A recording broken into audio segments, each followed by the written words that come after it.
인테리어 비용만 1억 이상이 들어간다는 거예요. 1억 있으신가요? 네, 안녕하세요. 저는 달코소미 카페를 4년째 운영 중인 김스라 대표입니다. 그리고 또 유튜브 스라랄라 채널도 운영을 하고 있어요.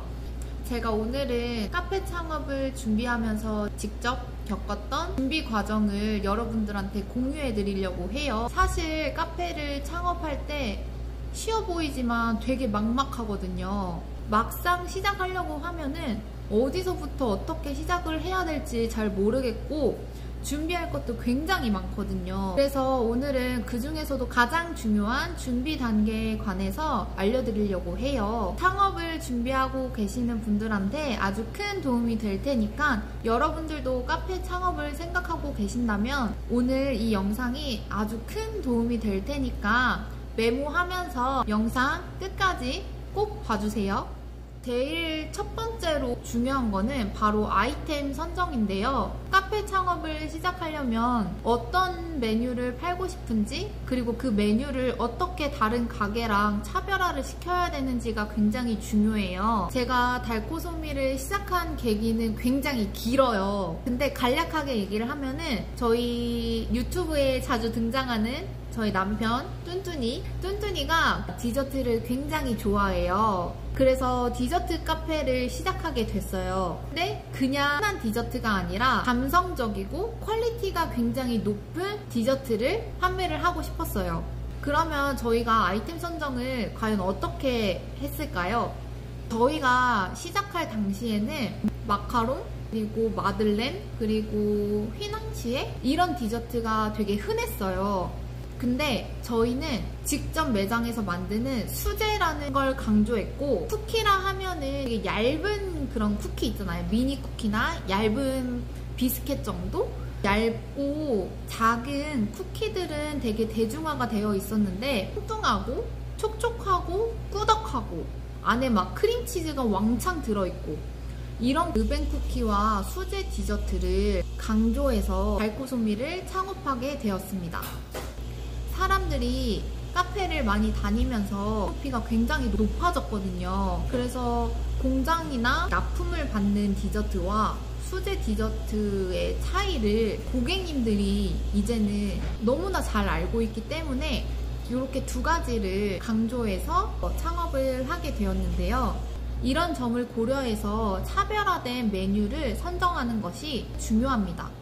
그리고 저희는 창업할 당시에 코로나가 유행하고 있을 때여서 테이크아웃 매장이 활성화됐을 때예요. 그래서 저희는 넓은 매장을 선호하지 않았고 10평 정도의 작은 소형 매장을 선택하게 되었습니다. 저희는 그 르벤 쿠키로 지역에서도 굉장히 많이 유명해졌고, 그리고 오픈한 지 1년도 안 돼서 1년이 뭐야, 거의 한 4개월? 3개월? 이때 백화점 팝업 제안을 받게 되었어요.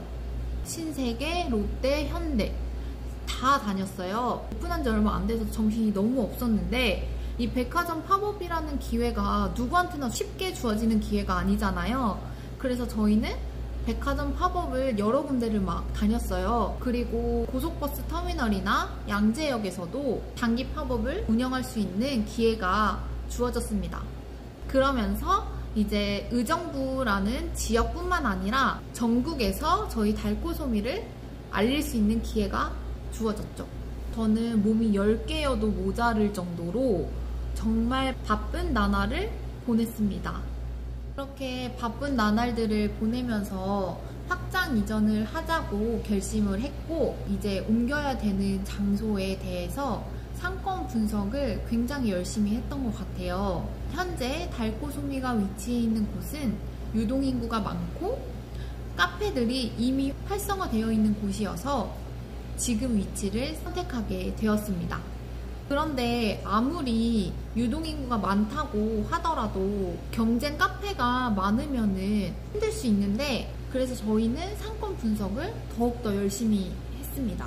일단 주변 카페들이 판매하고 있는 메뉴들은 어떤 건지, 그리고 그 메뉴들이 잘 팔리고 있는지, 그리고 선호하는 연령대가 어떤 층인지, 그리고 인테리어는 어떤 스타일인지, 이런 것들을 체크를 다 했어요.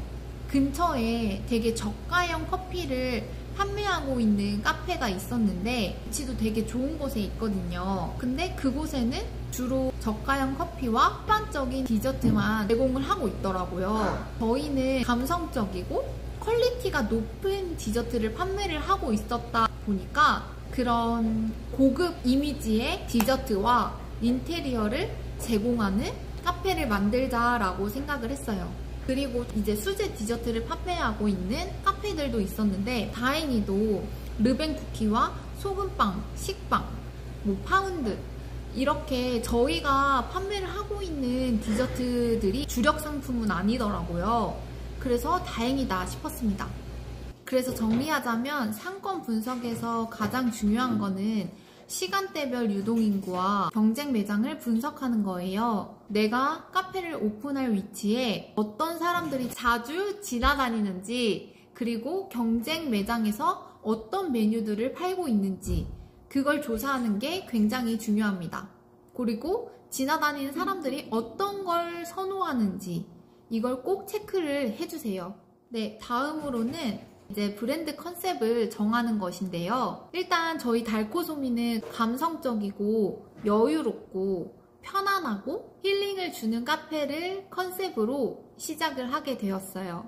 카페는 단순히 음료랑 디저트만 판매하는 것이 아니라 사람들이 휴식을 취하고 재충전하는 공간이라고 생각을 했어요. 그래서 저희는 카페 인테리어부터 메뉴 구상, 분위기까지 여유, 힐링, 편안함 이렇게 세 가지를 중심으로 구상을 하게 되었습니다. 예를 들어서 매장 톤은 전체적으로 저희는 우드톤이에요. 그래서 우드톤이라서 고객님들이 들어오시면은 아늑하고 편안하고 여유로운 느낌을 드리고자 그런 공간을 생각하게 되었어요.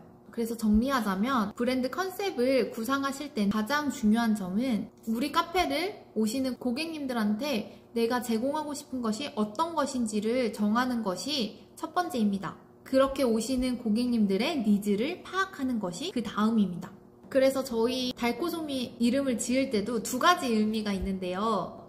일단 첫 번째로는 달콤하고 고소한 디저트를 제공하겠다라는 의미와 그리고 달콤하고 소중한 순간을 제공해 드리겠다, 이 두 가지 의미가 함축되어 있습니다.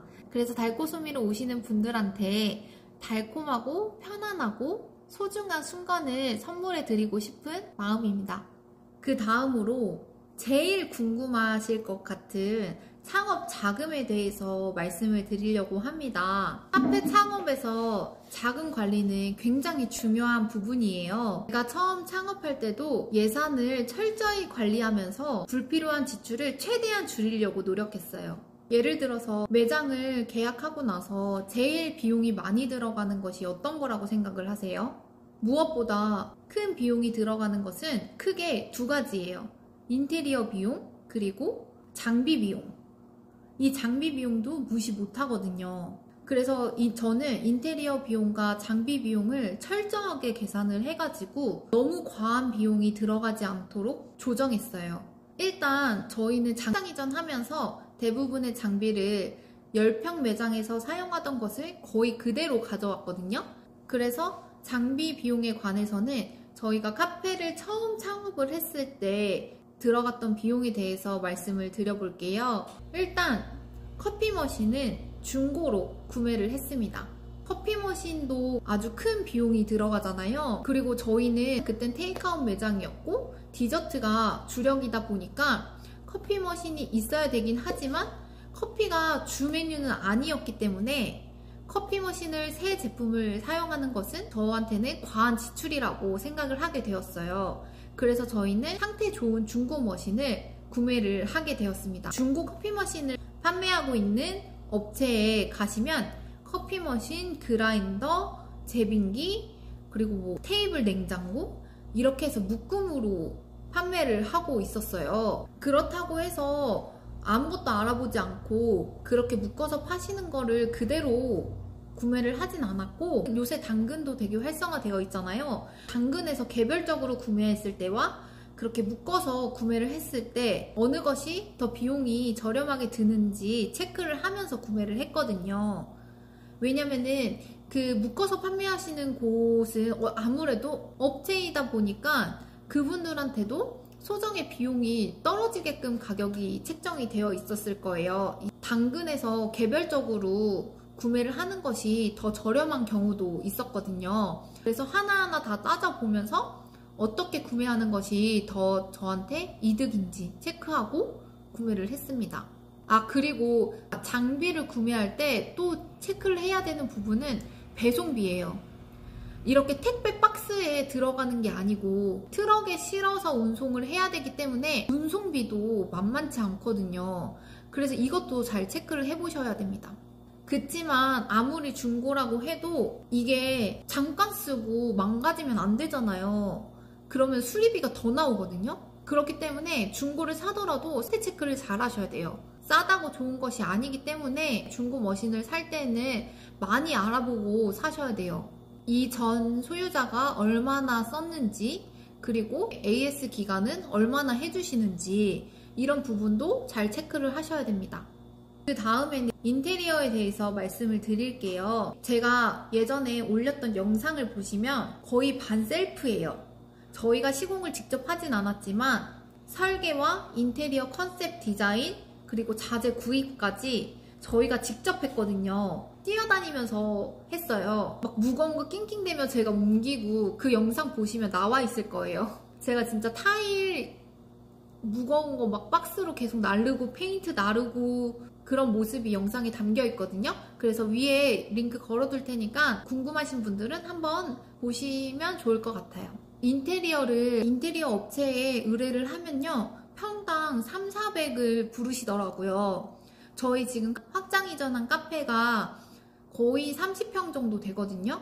그러면은 집기를 빼고 인테리어 비용만 1억 이상이 들어간다는 거예요. 1억 있으신가요?